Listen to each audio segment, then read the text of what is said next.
Bonjour ici, salut là-bas et bienvenue dans Flash Talk, votre émission citoyenne à l'heure de la distanciation sociale. Heureusement, Sonia n'est jamais très loin de moi. Comment ça va, Sonia?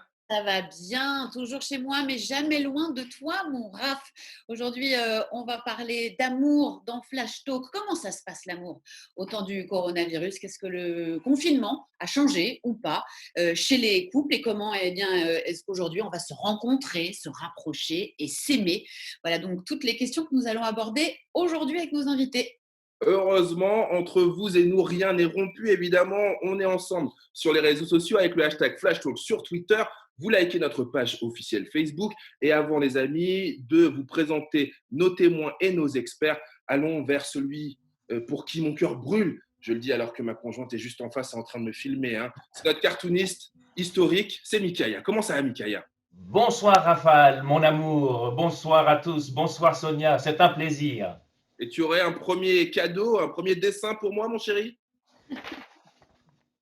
Mais oui, vu le sujet, un premier dessin, un couple dans un lit, le gars qui dit, ben, tu n'enlèves pas ton masque? Et elle qui dit, mais pour qui tu me prends? Jamais le premier soir.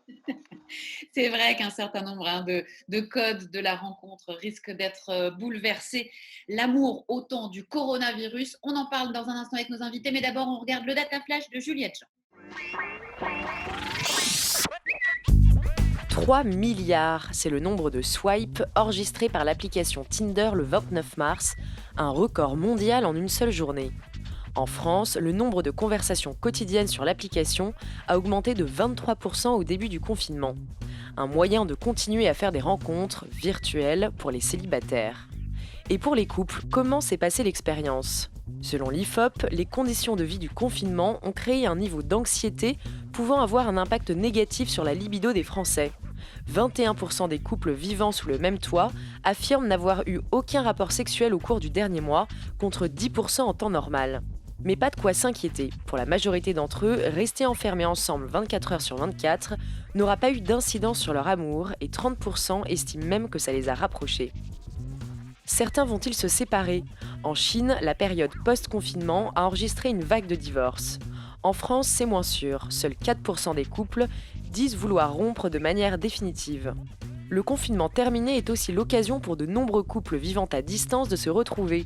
Mais pour ceux séparés par plus de 100 km, il faudra attendre encore un peu.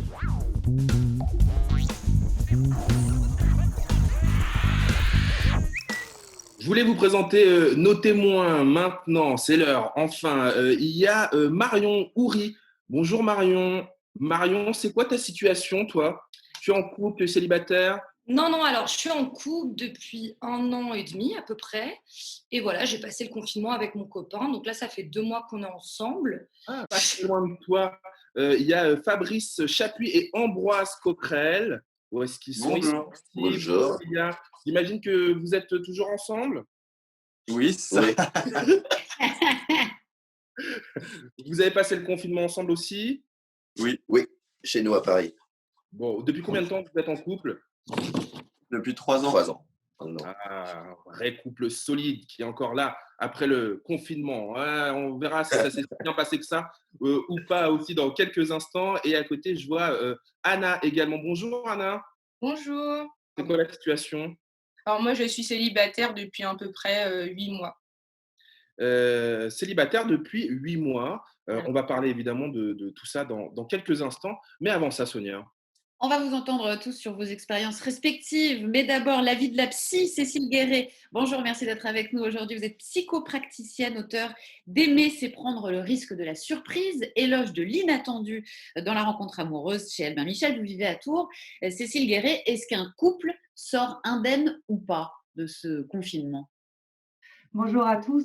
Alors c'est sûr que le confinement a forcément un peu modifié notre manière de vivre en couple parce que tout à coup on s'est retrouvés confinés à vivre tout le temps ensemble, toute la journée. Donc ça a pu nous faire vivre des tensions. Mais il y a aussi des couples pour qui au contraire ça a été l'occasion de se retrouver. Cependant, je ne crois pas qu'il y ait eu en tout cas, chez mes patients et les personnes que j'accompagne en couple, j'ai pas entendu de grands bouleversements, de grandes prises de décision. C'est-à-dire que quand il y a eu des prises de décision, finalement, c'était des choses qui étaient déjà là un petit peu avant et puis qui apparaissent de manière un petit peu plus évidente, mais pas non plus de grandes révélations. Dans le courant de l'émission, on ira voir des gens que vous suivez peut-être déjà sur les réseaux sociaux, notamment sur Instagram. Tendre Roméo, par exemple, qui nous a envoyé une petite contribution, ou encore Aliona. Bonjour Aliona, comment ça va? Ça va très bien, merci. Bon, Aliona, je mentionnais ton compte Instagram qui s'appelle La Prédiction. C'est ça. Prédiction, aussi un livre également avec des nouvelles érotiques. On a hâte d'en parler. Mais avant ça, j'aimerais qu'on aille voir du côté de ce qui se passe chez Marion. Marion, comment ça va Marion? Où est-ce que tu es confinée toi? Alors moi, je suis confinée à Cannes. Alors à la base, on habite à Paris, mais j'habite dans un 17 mètres carrés dans Paris. Et du coup, quand on a su que ça allait être le confinement, on est parti assez rapidement. Du coup, Qu'est-ce que, on a la chance d'avoir un appartement à Cannes. Du coup, je suis à Cannes. qu'est-ce que tu fais dans la vie toi? Alors moi, je suis comédienne, enfin comédienne à en devenir. Je suis au cours Florent. Je fais des études de théâtre.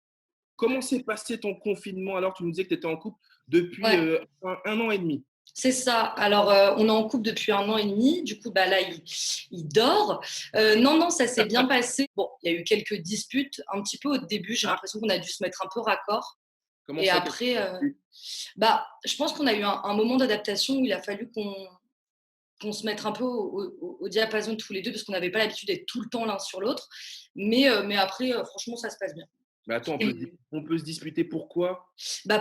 honnêtement, nous, c'était la nourriture à fond la nourriture. C'est-à-dire, En fait, comme si c'est le paquet de gâteaux, le paquet de chips ou non, en gros, je pense que lui, il a mieux vécu le confinement que moi, parce qu'il est un petit peu plus geek à la base, il est un petit peu plus casanier à la maison. J'avais l'impression d'être tout le temps un peu derrière son dos, à lui demander ce qu'il faisait, tu vas bien. Donc j'étais un peu relou, en soi, je le sais. Et du coup, en fait, pour moi, le repas, c'était un moment, mais que j'ai sacralisé à fond. Il fallait limite que je fasse mes preuves. Enfin, non, mais c'est pas du tout un macho, hein, mon copain, mais il fallait vraiment que je fasse mes preuves en mode, je disais, je sais pas, on regardait Top Chef, donc du coup, je faisais des lentilles, des lardons et des échalotes et je m'attendais à un truc de dingue, quoi. J'ai l'impression d'être Philippe Etchebest, c'était fou. Ça, c'était donc un peu les difficultés du début, Marion. Ouais. Mais voilà, ce que vous dites plutôt, c'est que vous avez plutôt l'impression que ça a renforcé votre. Ouais, carrément. On va même emménager ensemble en septembre, du coup, on est sur une bonne. Ah, On est sur un petit live félicitations. goal. Ouais, non, Vous c'est êtes cool. sur une bonne voie. Donc, ça vous a Ouais, plutôt ça. renforcé, plutôt soudé. Et vous, Ouais. Fabrice et Ambroise, est-ce que vous avez vécu le confinement de la même manière que Marion? Est-ce qu'il y a eu des disputes, des points de cristallisation de certains conflits? Oui, il y en a eu quelques-unes qui ont été assez fortes au point où on s'est dit qu'il fallait que ça s'arrête, il fallait qu'on se sépare. Ah ouais, quand même. Donc ça allait loin. Après, on a Bon, beaucoup discuté et finalement, tout va exactement, bien. le confinement nous a permis de justement rester ensemble et discuter de ce qui n'allait pas. Je rejoins ce que disait la psychologue au début. Euh, il y avait un fond d'histoire qui a été déjà résonnant dans le passé, enfin, euh, pas forcément pendant le confinement. Et il y a eu un clash au début du confinement. Je pense qu'on avait tous un peu peur, on ne savait pas trop comment ça allait se passer, mais le confinement nous a permis de se retrouver effectivement. Bon, ça nous rassure en tout cas, hein. J'aimerais vous Merci. présenter une sociologue, professeure à l'université Paul Sabatier à Toulouse, Marie-Carmen Garcia. Bonjour Marie-Carmen, merci d'être avec nous. Tu es aussi l'autrice du livre Amour clandestine aux presses universitaires de Lyon, spécialiste du couple, de la famille et des amours extra-conjugales. Est-ce que les relations amoureuses vont être repensées avec la crise qu'on est en train de traverser? Alors, il est peu probable qu'on ait des énormes transformations des modes de vie et des manières de faire couple ou de draguer, etc., etc. Il faut des périodes beaucoup plus longues pour avoir des transformations sociales profondes sur ce genre de choses. Mais justement, en préparant l'émission, vous avez, en parlant des modalités des rencontres amoureuses, confié à notre équipe que ça va un peu changer ces modalités, un peu comme à l'époque du sida, vous disiez. Les relations sexuelles, l'érotisme, le rapprochement des corps, là, ça pose un vrai problème avec le virus. On ne peut pas juste mettre un préservatif, c'est-à-dire que très concrètement, normalement, on ne doit pas s'embrasser non plus, on ne doit pas se toucher, on ne doit pas se prendre dans les bras. Et là, on ne sait pas du tout quels vont être les effets. Est-ce que les gens respectent pas?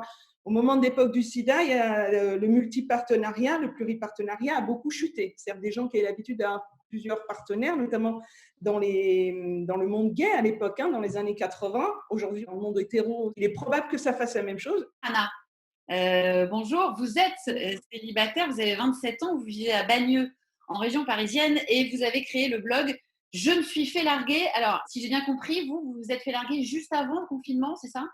Alors, c'était pas juste avant le confinement, ça date à peu près de 8 mois.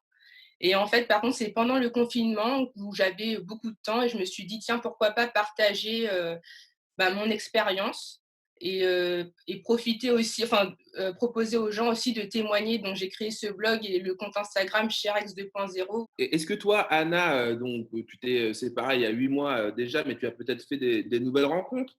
Est-ce que, je sais pas, tu t'es inscrit sur des sites, par exemple? Alors oui, Des pendant applis?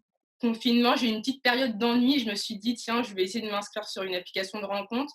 Mais j'y suis pas restée longtemps parce que je me suis vite ennuyée de le fait de ne pas savoir quand on allait rencontrer la personne. Et du coup, ça m'a moins intéressée cette façon-là. Et tu vas nous faire croire que tu as rencontré personne pendant le confinement? J'ai rencontré personne. Aliona, ça vous fait réagir? Oui, j'ai fait justement sur mon compte une sorte de sondage où justement j'ai interrogé par rapport à l'aspect sentimental, mais aussi à l'aspect érotique, sexuel, des conditions en fait, du confinement. J'avais posé une dernière question. Le coronavirus va-t-il freiner votre vie sexuelle? Et donc cette question s'adresse uniquement pour les personnes non exclusives et célibataires. Et sur un panel de 3000 personnes, on est à 43% de oui, le coronavirus va freiner la vie sexuelle des citoyens. Quand même. Alors attention, les amis, je ne veux pas lâcher mes célibataires sûrs. Une autre précision que j'aimerais avoir, en tout cas, j'aimerais entendre Cécile Guéret là-dessus. Comment est-ce que les célibataires ont vécu ce confinement, Cécile? Eh ben, écoutez, je dois dire que moi, de ce que j'entends de mes patients, vraiment plutôt bien. C'est-à-dire que vraiment, même carrément bien. C'est-à-dire que pour certains, ça a été même l'occasion de se rendre compte qu'en fait, le célibat, c'était un choix, que ça leur convenait, qu'ils étaient bien dans ce célibat-là. Et puis, il y a eu aussi le plaisir d'être un peu dégagé de la pression sociale. C'est-à-dire que pour une fois, il y avait personne qui leur demandait bah, écoute, quand est-ce que tu rencontres quelqu'un? Est-ce que tu es sorti ce week-end? Est-ce que tu as rencontré quelqu'un? Voilà, enfin, on les laissait un peu tranquilles, donc ils vivaient ça plutôt bien. Et alors, ce que j'ai beaucoup aussi entendu, c'est une nouvelle manière de rencontrer en étant un petit peu plus dans la lenteur, dans la découverte. Et ben, pendant le confinement, ils ont laissé plus de temps pour l'intimité, pour se construire et pour se découvrir. J'ai vu Anna qui souhaitait réagir à ce que tu disais, Cécile. Oui, je voulais juste confirmer ce qu'elle disait, puisque en tant que célibataire, c'est vrai que j'ai plutôt bien vécu le sentiment et c'était un moment où j'ai pris le temps de me retrouver. J'ai fait aussi un sondage sur mon compte Instagram à plus petite échelle et où je demandais aux gens s'ils avaient recontacté leur ex. Et finalement, il y avait quand même 50% des personnes qui avaient recontacté leur ex. Alors peut-être qu'on va pas faire de nouvelles rencontres, mais des anciennes, entre guillemets. Un témoignage qui va encore dans ce sens-là, c'est Loïc qui nous a envoyé son témoignage. Alors lui, il est célibataire, vous allez voir, c'est pas complètement un choix, et pourtant, il a bien vécu cette période, il nous explique pourquoi. Moi, pour ma part, j'ai eu l'expérience d'une rupture douloureuse avant le confinement, donc avant l'isolement. Donc je pensais que ça allait être très difficile pour moi, ça l'a été pendant quelques semaines, jusqu'à ce qu'en fait je finisse par faire face à moi-même et donc à lire beaucoup d'écrits et témoignages sur le développement personnel. Donc aujourd'hui en fait j'ai beaucoup plus de recul, beaucoup plus de détachement et de confiance en moi et donc je démarre ce déconfinement de manière très joviale en fait finalement. Donc ça a été une très bonne expérience pour moi. Aujourd'hui je suis juste à la recherche d'un coiffeur en fait, c'est tout. Voilà, Loïc, on l'embrasse, camarade. Merci pour cette petite vidéo. Je vous ai parlé d'Aliona, on l'a entendu tout à l'heure. Vous la suivez peut-être déjà sur Instagram. C'est quoi ta situation, toi, Aliona, je peux te demander? Je suis Tu es en célibataire. couple célibataire. Donc, à Paris, c'est ça, je ne me trompe pas? Exactement. Ok. Tu en as parlé un petit peu tout à l'heure, mais on peut peut-être aussi revenir dessus. Quelles répercussions est-ce que sur la sexualité a eu ce confinement?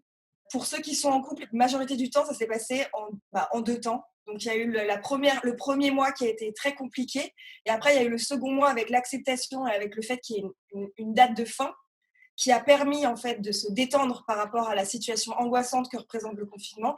Et à la fin du confinement, où là, c'était, on a résolu vraiment beaucoup de problèmes, on a appris à se connaître, on a appris aussi à accepter des traits de l'autre, soit qu'on n'avait pas perçu, soit qu'en fait, on ne connaissait pas vraiment sous cette forme-là. Et puis après, il y a ceux qui se sont séparés, hein, malheureusement, ça reste quand même un pourcentage. Et puis, il y a les célibataires qui ont aussi fait des rencontres.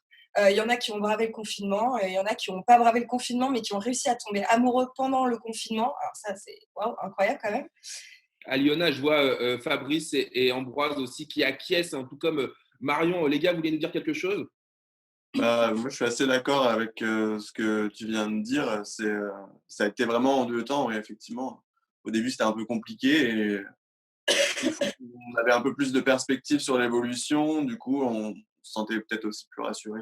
Puis ça nous a laissé le temps aussi de beaucoup parler. Donc, voilà. Et au final, est-ce que vous diriez que votre couple sort renforcé de cette épreuve? Oui. Enfin, pour moi, oui. Oui, il sort renforcé, mais je pense, j'en ai pas douté, moi. Je pense juste que c'était un facteur d'accélération, de stress aussi, parce que en même temps, il fallait savoir ce qu'on devenait, notre relation devenait, mais il fallait aussi se préparer au confinement, aller faire des courses, aller remplir le frigo. Je pense qu'on était forcé de rester dans la même pièce, donc il fallait parler de certaines choses et accepter les décisions qui allaient en couler. Cécile Guéret, j'ai vu que vous vouliez réagir aussi. On va vous entendre. J'aimerais aussi vous entendre sur. Alors là, les couples qu'on a aujourd'hui avec nous, Marion, Fabrice, Ambroise, n'ont pas d'enfants. Est-ce que la situation était différente pour les couples qui se sont retrouvés confinés avec leurs enfants? Oui, En fait, on parle oui. pour nous, hein. On parle pour Voilà. Sonia et moi, hein. Voilà. Voilà.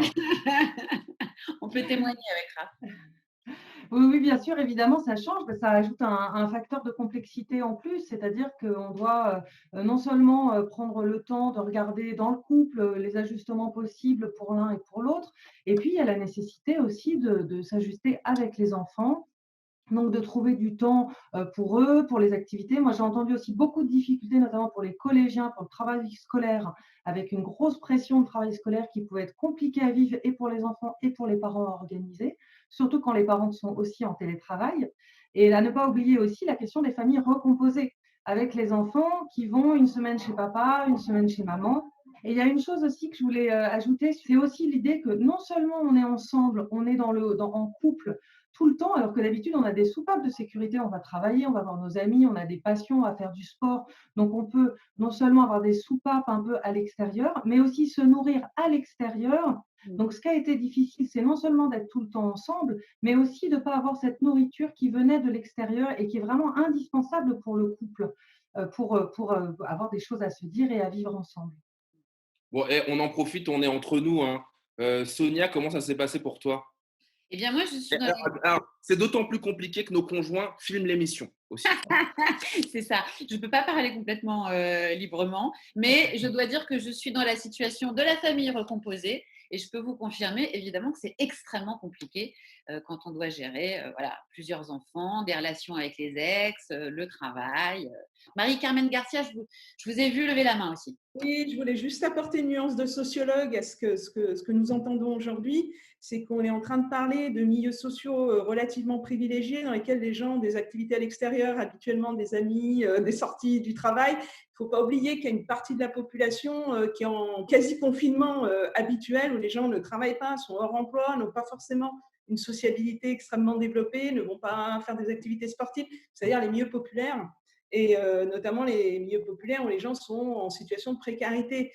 Donc voilà, je voulais juste apporter cette nuance-là. On retrouve ce genre d'histoire sur les feeds #FlashTalk. Je vous ai parlé de Tendre Roméo au début de l'émission Instagrammeur qui parle d'amour sur les réseaux sociaux. Et pour lui, les choses ont déjà commencé à changer. L'épidémie, le confinement nous aurait rendu plus authentiques, moins superficiels dans nos façons de communiquer. Tendre Roméo qui veut, vous allez voir, hein, conserver son anonymat, mais qui a tout de même à nous envoyer cette petite vidéo. Salut l'équipe de Flash Talk. Alors ce que j'ai remarqué sur ma page, c'était principalement une augmentation des réactions interpersonnelles. C'est-à-dire que les gens prenaient moins le temps de liker mon contenu, mais ils avaient paradoxalement plus tendance à se le partager entre eux, à le mettre en story ou à se l'envoyer à l'abri des regards indiscrets. Et c'est ça que j'avais envie de mettre en avant, c'est que la pandémie, elle nous a forcés à creuser, à limiter les relations superficielles en favorisant des relations où on prend le temps de se connaître, où on prend le temps de s'ouvrir. Parce que les relations humaines étaient tellement limitées que tout était une bonne raison pour engager la conversation ou pour la pimenter. Et je suis très content d'avoir pu, à ma manière en tout cas, apporter ne serait-ce qu'un peu de douceur et de légèreté dans le quotidien des personnes qui me suivaient. Merci beaucoup à Tendre Roméo pour ce message. Aliona, je vous ai vu prêter une oreille attentive à son témoignage. Oui, ce que je trouve intéressant dans ce qu'il dit, c'est qu'il parle de réactions interpersonnelles, en fait. J'ai pu observer ça sur mon compte aussi.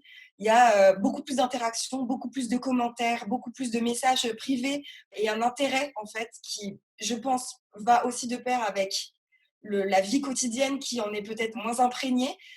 Donc, avoir une plus grande tendance à l'érotisme, au partage, à la communication sur la sentimentalité, les émotions et des choses positives. Et on va poser la question à ce grand multiplex Flash Talk pour la terminer, donc à chacun et chacune d'entre vous. Si jamais il y avait un nouveau confinement, un reconfinement, comment est-ce que vous allez vous organiser? Marion, par exemple. J'ai eu l'angoisse du confinement, j'ai eu peur au début en me disant comment ça allait faire justement avec mon copain. Et au final, maintenant, j'ai un peu le contre-coup où ça me fait peur de sortir de là-dedans. On n'avait pas d'obligation de rentrer sur Paris, donc on n'est pas rentré. Et on va devoir rentrer à la fin du mois. Et ça m'angoisse, enfin, ça me stresse de me dire que je vais être loin de lui, que d'un coup, il sera plus là parce que j'ai eu l'habitude. Maintenant, ça va me faire super bizarre d'être loin de lui, éloigné de lui. Du coup, s'il y a un deuxième confinement, ça va, je suis prête, je suis bien là. Non, je suis contente là, ça va. On pose la même question à Anna. Alors moi, j'ai commencé à retrouver un petit peu mes amis, à ressortir un peu et j'avoue que si on devait se J'ai cru reconfiner… qu'elle allait dire mes ex. J'ai cru qu'elle allait dire mes ex. Si on devait se reconfiner, voilà, j'ai pas spécialement envie. En plus, moi, j'étais vraiment confinée seule. Et là, je suis plutôt contente de retrouver un peu des interactions sociales. Donc, j'espère que ça va bien se passer et qu'on va pouvoir sortir petit à petit. Et vous, Fabrice et Ambroise, vous re-signez pour un confinement? Moi, j'ai trouvé ça plutôt pas mal au final. Attends, j'ai vu Fabrice, il a réfléchi. Il s'est tourné non, vers pas moi. du tout, j'ai pas réfléchi. Je pense que oui, on ne changerait rien. On était déjà meilleurs amis avant. Là, ça a renforcé le lien. À la limite, peut-être la seule chose, ce serait bouger de Paris. Si on peut changer quelque chose, c'est partir de notre appartement et aller quelque part d'autre à la campagne. Apparemment, il y a Marion qui propose une colocation du côté de Cannes. Je l'ai vu lever la main. Venez, On arrive. venez, il n'y a pas de souci. Est-ce qu'on se dirige voilà, vers une société où on aura plus besoin de se parler, de se connaître en profondeur, d'échanger? Est-ce que ça va bouleverser nos manières de nous rencontrer? Alors, je crois que ça va, en tout cas, j'ai beaucoup entendu ça dans mes consultations. Quand on est angoissé, quand on va pas bien, quand on n'a pas le moral, de pouvoir discuter avec l'autre, se sentir soutenu, échanger aussi des idées de solutions. Cet échange-là, en fait, c'est vraiment un facteur de résilience et de réassurance. Donc, ça permet de sortir de ces angoisses. Et c'est vrai que moi, j'ai beaucoup entendu des gens me dire qu'ils reprenaient beaucoup plus contact avec l'autre, effectivement, avec des discussions plus intimes, plus profondes, qui allaient plus à l'essentiel. Je crois que c'est lié aussi au fait que on a été beaucoup confrontés avec l'histoire de ce virus et la mort qui a été très présente à cette contrainte de finitude, en fait, qu'on passe un peu notre vie à essayer d'oublier, de savoir que nous sommes mortels. Là, c'était très présent. Et paradoxalement, j'ai eu l'impression que ça pouvait créer une envie de vivre mieux, de vivre plus pleinement, et notamment la relation à l'autre. Marie-Carmen, ta conclusion en quelques mots? Ma conclusion sur la question du couple et de mieux se parler, moi je suis dubitative, hein. Il y a énormément de violence dans beaucoup de couples, on le sait, pour certaines femmes, hein. Moi je craindrais plutôt la perte de certaines avancées sociales en sexualité, amour, partenariat, quoi que ce soit, dans le prolongement de cette crise. Donc un retour sur la famille et le couple. Je trouve que moi, je suis en couple, je n'ai rien contre le couple, j'ai rien contre la famille, mais d'un point de vue social, ça reste un petit peu dangereux, le refermement, le repli sur soi. Voilà mon point de vue. Bon, quelqu'un qui n'est pas replié sur lui-même et qui au contraire nous ouvre sur le monde, c'est celui qui dessine, c'est notre cartooniste Mikaya. Quelques dessins pour terminer notre émission.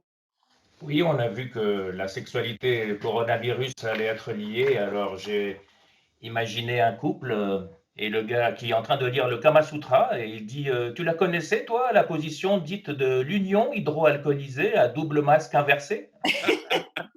Aliona, elle n'existe pas celle-ci, hein. Je ne crois pas, je ne crois pas. Mikaya, un dernier dessin alors, s'il te plaît. Oui, un petit dernier dessin, puisque l'amour va triompher. Et on peut imaginer qu'après la sortie du confinement, il y a un baby-boom.